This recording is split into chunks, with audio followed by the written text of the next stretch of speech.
यसुम मसीह नासरी के अजीम और जलाली नाम में मैं आप सबकी खिदमत में सलाम अर्ज करता हूँ। शमौन फरीसी और बदकार औरत के वाक़या के इस वीडियो के दूसरे हिस्सा में मैं आप सबको खुशामदीद कहता हूँ।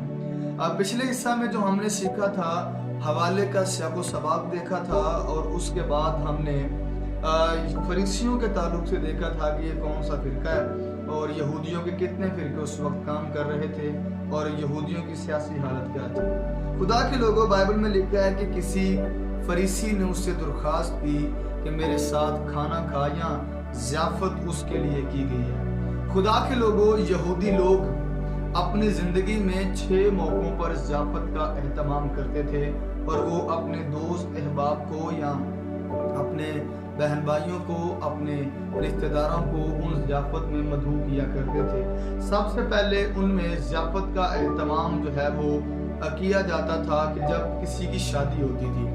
यहूदियों के यहाँ शादी की रस्म को बड़ा मुकद्दस समझा जाता था, और वो बड़े खूबसूरत तरीक़ा से अपने तमाम दोस्त अहबाब और रिश्तेदारों की इस शादी में ज़ियाफ़त का एहतमाम किया करते थे।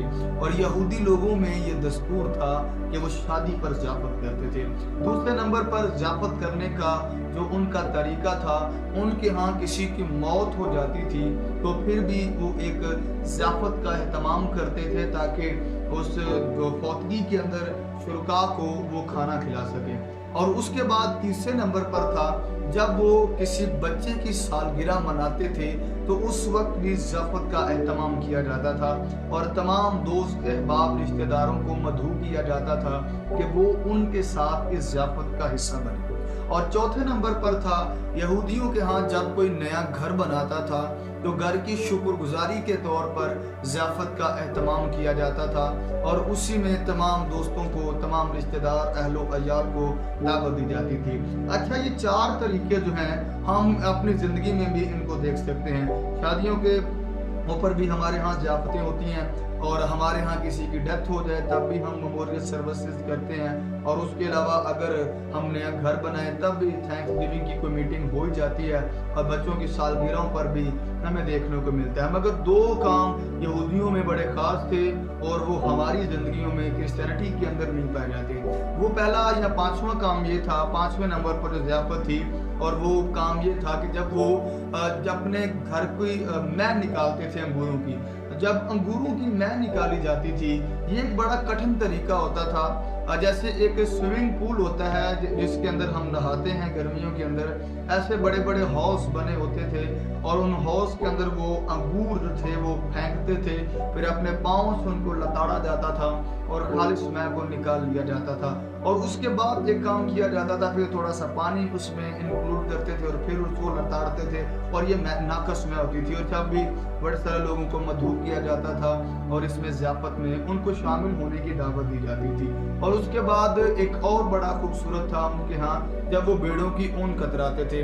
अब भेड़ बकरियां रखना चूँकि नबियों पैगंबरों का पेशा रहा शुरू से, और उनकी मजहबी कुर्बानियाँ भी इनसे बड़ी ज़्यादा मुंसलिक थी, तो वो भेड़ बकरियां बड़ी तादाद में रखा करते थे। जब वो इनकी ऊन कतराते थे तो भी वो ज़ियाफ़त का एहतमाम किया करते थे, और ये सारे हवाले बाइबल के अंदर मौजूद हैं। खुदा के लोगों, उसके बाद जो खाना उनकी ज़िंदगी में सबसे अहम होता था वो था शाम का खाना, और इस शाम के खाने को वो बड़े अच्छे तरीके से सेलिब्रेट करते थे, और उनका जो डाइनिंग टेबल होता था वो यू शक्ल का होता था। और यसुम मसीह नासरी को भी अमूमन उलमा ने लिखा हुआ है कि ये खाने की ज़ियाफ़त पर जो दावत दी गई है ये शाम का खाना है। खुदा आपको इस कलाम के वसीला से कसरत से बरकत दे। आमीन। तक हमारा चैनल सब्सक्राइब नहीं किया तो अभी सब्सक्राइब करें और बेल आइकॉन को क्लिक करके हमारी लेटेस्ट वीडियोस के बारे में अपडेट जानें।